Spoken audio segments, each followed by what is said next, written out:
একদিকে বৃষ্টি আর তারপর যখন ডিভিসি জল ছাড়ে তখন স্বাভাবিকভাবেই প্লাবন আশঙ্কা থেকেই যায়। দক্ষিণবঙ্গের বিভিন্ন প্রান্তে আমরা দেখি যে কিভাবে প্লাবন পরিস্থিতি তৈরি হয় এবং আবারও ডিভিসির জল ছাড়া।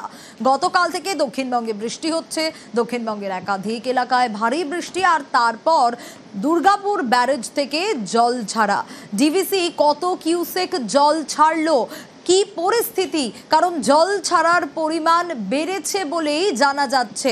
ইতিমধ্যে সেচ দপ্তরের তরফ থেকেই বা কি জানানো হচ্ছে, এই প্রশ্নগুলোর উত্তর জানবো। তবে তার আগে আরও একবার জানাই, গতকাল থেকে দক্ষিণবঙ্গে বৃষ্টি আর তাতেই আবারও প্লাবন আশঙ্কা, কারণ ডিভিসির জল ছাড়া।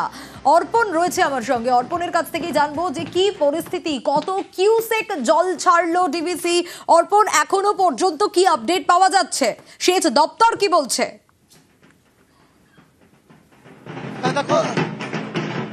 দেখো যেটা জানা যাচ্ছে যে ৬৭,০০০ কিউসেক জল ইতিমধ্যেই ছাড়া হচ্ছে এবং দুর্গাপুর ব্যারেজ থেকে এই জল ছাড়ার পরিমাণ আরো বাড়বে। কারণ যেভাবে দক্ষিণবঙ্গে বেশ কিছু জেলায় ভারী বৃষ্টিপাত, আর সেই বৃষ্টিপাতের জেরেই কিন্তু দুর্গাপুর ব্যারেজ থেকে ধাপে ধাপে জল ছাড়া হচ্ছে। কিন্তু এই জল ছাড়ার পরিমাণ যদি বাড়ে তাহলে কিন্তু বেশ কিছু জেলা প্লাবিত হওয়ার আশঙ্কা রয়েছে। ইতিমধ্যেই প্রশাসনের তরফ থেকে কিন্তু সতর্ক জারি করা হচ্ছে এবং নিম্ন দামোদরের যে সমস্ত এলাকাগুলি রয়েছে সেই এলাকাগুলিতেও কিন্তু প্রশাসনের তরফ থেকে অ্যালার্ট করা হচ্ছে। কারণ পশ্চিম বর্ধমান এবং পূর্ব বর্ধমান জেলা ও বাঁকুড়া জেলা প্রশাসনের তরফ থেকে কড়া নজরদারি চলছে। কারণ যেভাবে বৃষ্টিপাত বাড়ছে এবং সেই বৃষ্টির কারণেই কিন্তু এই জল ছাড়ার পরিমাণ বাড়ছে। বেশ,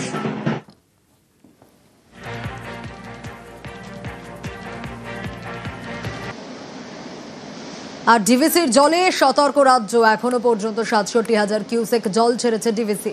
ডিভিসির জলে কোন কোন জেলায় প্লাবন শঙ্কা জানার চেষ্টা করব সোমরাজের কাছ থেকে। সোমরাজ, দেখো, যেটা নবান্ন সূত্রে খবর, ইতিমধ্যে নবান্নের তরফে রাজ্যের সেচ দপ্তরের সচিব মানিশ জৈনকে রিপোর্ট দেওয়ার নির্দেশ দেওয়া হয়েছে। ডিভিসি যে এখনো পর্যন্ত প্রায় ৬৭,০০০ কিউসেক জল ছেড়েছে, সেই জল ছাড়ার দরুন কোন কোন জেলায় কি ধরনের পরিস্থিতি হতে পারে, এত পরিমাণ জল ছাড়ার দরুন কি কোনো জেলায় বন্যা পরিস্থিতি তৈরি হতে পারে, এছাড়াও কেন এত জল ছাড়লো ডিভিসি, যেটা জানা যাচ্ছে যে ঝাড়খণ্ড এবং বিহারে প্রবল বৃষ্টির জন্য এই জল ছাড়া হচ্ছে ডিভিসির তরফে। সেক্ষেত্রে ডিভিসির তরফে কি আগে জানানো হয়েছিল সেচ দপ্তরকে? গোটা বিষয়টি দ্রুত রিপোর্ট দেওয়ার নির্দেশ দেওয়া হয়েছে সেচ দপ্তরের সচিবকে নবান্নের তরফে। অন্যদিকে রাজ্যের মুখ্য সচিব মনোজ কান্ত ইতিমধ্যেই দক্ষিণবঙ্গের সব জেলার জেলাশাসককে সতর্ক করেছেন। বিশেষ করে হাওড়া, হুগলি এবং পশ্চিম মেদিনীপুর জেলার জেলাশাসককে সতর্ক করে সব রকমের ব্যবস্থা নেওয়ার নির্দেশ দিয়েছেন এবং সেচ দপ্তরের তরফে এই পর্যালোচনামূলক রিপোর্ট এলে তারপরেই পরবর্তী পদক্ষেপ নেওয়া হবে নবান্নের শীর্ষ স্তরের তরফে বলেই নবান্ন সূত্রে খবর। বেশ, সুপ্রিম কোর্টে সোনাম ওয়াংচুকের স্ত্রী। লাদাখে হিংসার অভিযোগে গ্রেপ্তার সোনাম ওয়াংচুক। সোনাম ওয়াংচুকের মুক্তি চেয়ে সুপ্রিম কোর্টে আর্জি। সুপ্রিম কোর্টে সোনামের স্ত্রী গীতাঞ্জলি আংমো। লাদাখকে পূর্ণ রাজ্যের মর্যাদার দাবিতে উত্তাল হয় লে। সংঘর্ষে মৃত্যু হয় 4 জনের। অশান্তির জন্য সোনামকে দায়ী করে কেন্দ্র। সোনামকে পাঠানো হয়েছে যোধপুরের জেলে। সোনামের মুক্তি চেয়ে প্রধানমন্ত্রীকে চিঠি স্ত্রীর। রাষ্ট্রপতিকেও চিঠি লিখেছেন স্ত্রী গীতাঞ্জলির। স্বরাষ্ট্রমন্ত্রীকেও চিঠি পাঠিয়েছেন সোনামের স্ত্রী।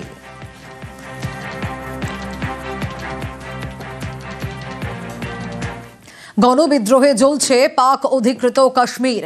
জনতার বিক্ষোভে নির্বিচারে গুলি পাক সেনার গুলিতে 12 নাগরিকের প্রাণ চলে যায়। 4 দিন ধরে লাগাতার আন্দোলনে পিওকে তপ্ত। 38 দফা দাবি পূরণে সরকারি ব্যর্থতার অভিযোগ। পিওকেতে বন্ধ দোকানপাট, চলছে না গাড়ি।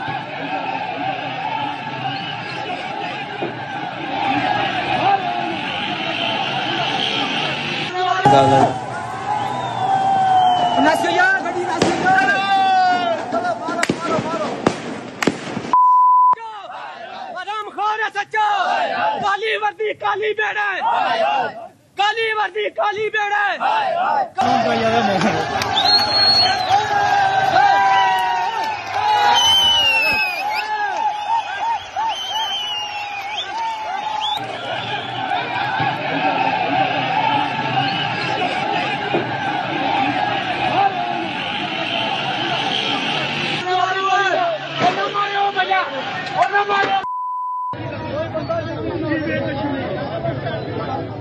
একদিকে বৃষ্টি আর তারপর যখন ডিভিসি জল ছাড়ে তখন স্বাভাবিকভাবেই প্লাবন আশঙ্কা থেকেই যায়। দক্ষিণবঙ্গের বিভিন্ন প্রান্তে আমরা দেখি যে কিভাবে প্লাবন পরিস্থিতি তৈরি হয় এবং আবারও ডিভিসির জল ছাড়া। গতকাল থেকে দক্ষিণবঙ্গে বৃষ্টি হচ্ছে, দক্ষিণবঙ্গের একাধিক এলাকায় ভারী বৃষ্টি আর তারপর দুর্গাপুর ব্যারেজ থেকে জল ছাড়া। ডিভিসি কত কিউসেক জল ছাড়লো, কি পরিস্থিতি, কারণ জল ছাড়ার পরিমাণ বেড়েছে বলেই জানা যাচ্ছে। ইতিমধ্যে সেচ দপ্তরের তরফ থেকেই বা কি জানানো হচ্ছে, এই প্রশ্নগুলোর উত্তর জানবো। তবে তার আগে আরও একবার জানাই, গতকাল থেকে দক্ষিণবঙ্গে বৃষ্টি আর তাতেই আবারও প্লাবন আশঙ্কা, কারণ ডিভিসির জল ছাড়া। অর্পণ রয়েছে আমার সঙ্গে, অর্পণের কাছ থেকেই জানবো যে কি পরিস্থিতি, কত কিউসেক জল ছাড়লো ডিভিসি। অর্পণ, এখনো পর্যন্ত কি আপডেট পাওয়া যাচ্ছে, সেচ দপ্তর কি বলছে?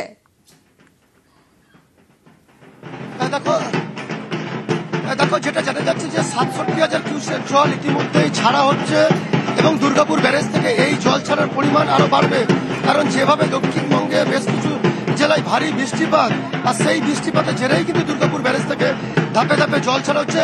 কিন্তু এই জল ছাড়ার পরিমাণ যদি বাড়ে তাহলে কিন্তু বেশ কিছু জেলা প্লাবিত হওয়ার আশঙ্কা রয়েছে। ইতিমধ্যেই প্রশাসনের তরফ থেকে কিন্তু সতর্ক জারি করা হচ্ছে এবং নিম্ন দামোদরের যে সমস্ত এলাকাগুলি রয়েছে সেই এলাকাগুলিতেও কিন্তু প্রশাসনের তরফ থেকে অ্যালার্ট করা হচ্ছে, কারণ পশ্চিম বর্ধমান এবং পূর্ব বর্ধমান জেলা ও বাঁকুড়া জেলা প্রশাসনের তরফ থেকে কড়া নজরদারি চলছে, কারণ যেভাবে বৃষ্টিপাত বাড়ছে এবং সেই বৃষ্টির কারণেই কিন্তু এই জল ছাড়ার পরিমাণ বাড়ছে। বেশ,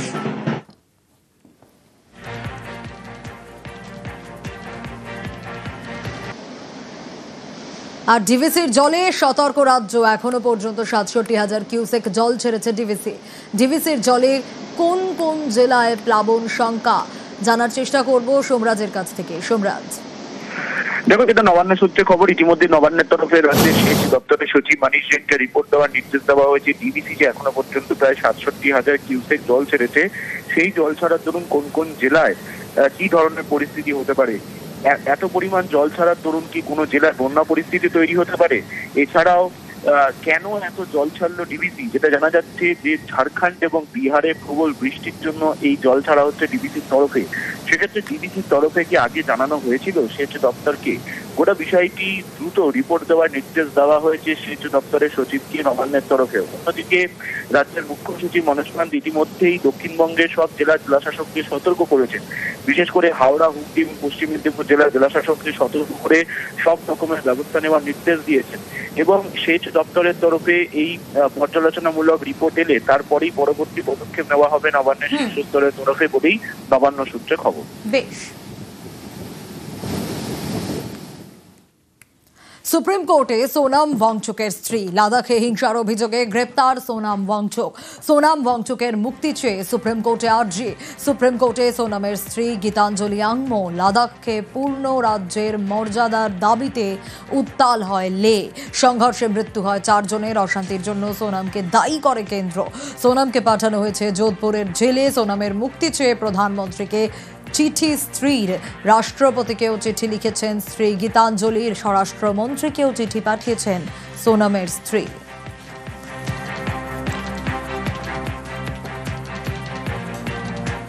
গণবিদ্রোহে জ্বলছে পাক অধিকৃত কাশ্মীর। জনতার বিক্ষোভে নির্বিচারে গুলি পাক সেনার গুলিতে 12 নাগরিকের প্রাণ চলে যায়। 4 দিন ধরে লাগাতার আন্দোলনে পিওকে তপ্ত। 38 দফা দাবি পূরণে সরকারি ব্যর্থতার অভিযোগ। পিওকেতে বন্ধ দোকানপাট, চলছে না গাড়ি।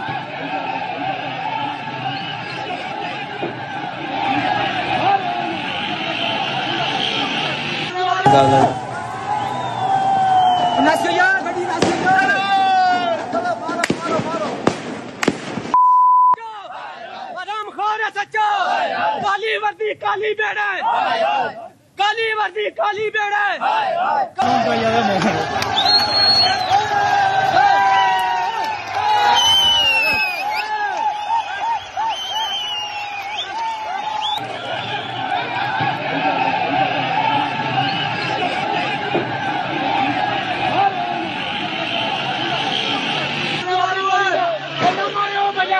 और हमारे